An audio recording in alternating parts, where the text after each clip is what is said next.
She was over on that side of the room. And I clearly remember walking away from the bed where she had been born, the delivery table, over to the bassinet, the warming bed, and it was way down there, so I leaned over,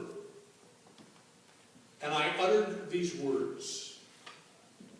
"Hello, Renee Justine. This is your daddy speaking. And your daddy loves you loads. Welcome to your world."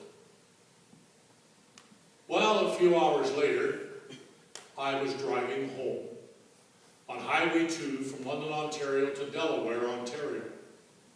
I was driving my blue 1967 Meteor Rideau station wagon, built like a tank. Its wheels were on the ground. I want to tell you, though, that the driver was not behind the wheel. The driver was probably 2 to 3 miles in the air above the clouds, still completely spaced out over the birth of his daughter. That was the greatest moment in my life.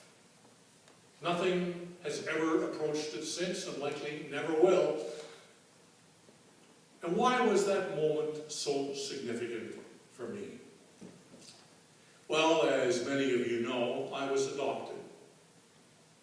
And when I was adopted, I was repeatedly told by my adopted mother that I was not a boy and I did not belong to the family. I was an outsider. And I was lucky to have food on the table and lucky to have a bed to sleep in at night.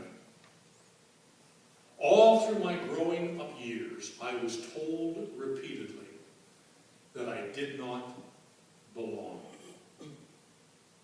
To discover at the age of 27 that in fact I did belong. My adopted mother was my grandmother, and the person I thought was my sister was my mother.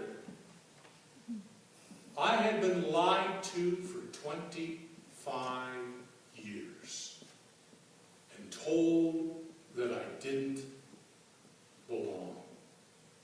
So you can imagine why, when a few years later, when I was turning 30 years old, when this little baby girl was born and was laying in that bassinet, for the first time in my life, I felt there was someone